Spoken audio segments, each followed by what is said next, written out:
This is TVC News Hour. I'm Oluyemisi Dada with business updates. The world's largest beverage producer, Coca-Cola, is keen to achieve double-digit growth in the Egyptian market following the establishment of new factories in the North African country. According to Coca-Cola's Middle East and North Africa President Kurt Ferguson, Egypt is going to be one of the key markets given the country's population. The Atlanta-based soft drink maker had announced its intention to spend $500 million on investment in Egypt over the next 3 years. One of the projects being lined up is the construction of a $100 million fruit juice plant in partnership with Aljan Coca-Cola Beverages Company, scheduled to take off by 2017. Other factories are expected to commence production by the end of 2015. The Executive Board of the International Monetary Fund has approved emergency financial assistance of more than $48 million for Madagascar under its Rapid Credit Facility scheme. The fund will enable the country's authorities to meet their urgent balance of payment needs. IMF Deputy Managing Director Min Zhu said the financial assistance is in support of a set of economic measures planned by the government to restore macroeconomic stability. The board's approval is expected to facilitate the immediate disbursement of the full amount, which is equivalent to 25% of IMF's Madagascar's quota.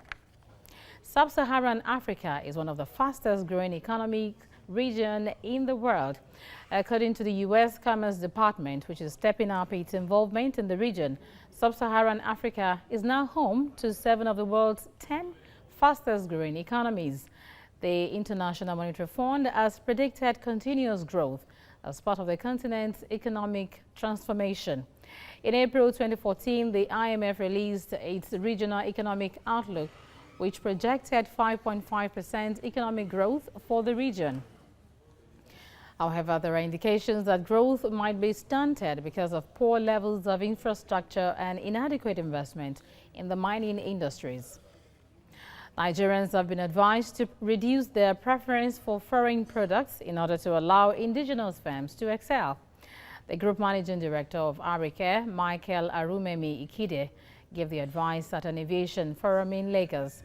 The Chief Executive Officer noted that industries in Nigeria can only grow when they have support from the citizens. We have a huge market here, 170 million Nigerians. Market penetration as far as aviation is concerned is quite limited. The headspace for growth is quite extensive. And at the end of the day, it comes down to, as the aviation sector develops, as Nigerians have more opportunity, that helps the social, economic, and political integration of the nation. It stimulates businesses, it stimulates foreign direct investment, it stimulates social cohesion. So we are all for anything that will improve the betterment and the lives of our people. Nigerian singer Dakpo Oyebanjo, also called D'banj, says farming is key to securing a better future for the nation. As Nigeria's agriculture ambassador, D'banj made the remark at a meeting with Finance Minister Okonjo-Iweala in Abuja. D'banj stressed the need for youth to take advantage of credit facilities provided in the agriculture sector to create employment in Nigeria. And responding, the finance minister said that changing the mindset of youth in favor of agriculture will accelerate development. She disclosed that the federal government has embarked on an agricultural investment project that will benefit 750,000 youths. I think the biggest problem is we not knowing. You know, speaking as a youth, before I got onto this campaign, I didn't know that there was so much potential like that in agriculture. And what I would think of whenever you ask me about farmers is, that's a fair job. And I believe that's how my other youths out there see it. But right now that they get to understand that the richest black man is what? Is a farmer, Aliko Dangote. So no one is telling you to come and carry a hoe or cutlass, but we're saying to you that we have to understand what we have, and we have that land here. We need to unravel the wealth hidden in it. Every single thing that D'banj said is true. The image of agriculture on the continent and in the country has been one of poverty, of older people, of lack of sophistication, and that has made our youths not to be interested. And yet, there are 1 or 2 things we know about agriculture. Number one is this continent does not have to import even 1 ton of food. You know, if you just take Nigeria, for example, I think we're using only about 44% of our arable land. You know, so we have so much land that is fertile that we can use for agriculture, the same all over Africa. That means that Africans not only should be able to feed themselves, but can feed the world. All right, feeding the world there. Markets around Africa closed high on Friday. The trade pattern reflected increased businesses recorded in many markets during the trading sessions.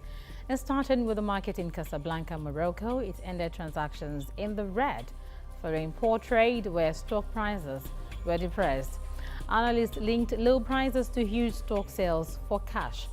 In Ghana, the bulls closed on the green. Heavy cap stocks recorded improved prices that caused the main index to move up by 0.19%.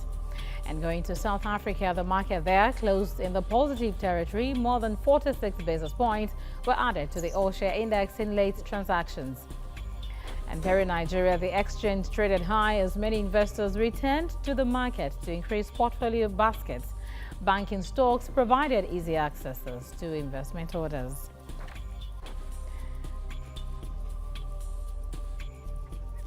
And that's business update at this time. I am Oluyemisi Dada. It's back to India and Esther. Well, thanks a lot, Yemisi, for those business stories there. Quite handled.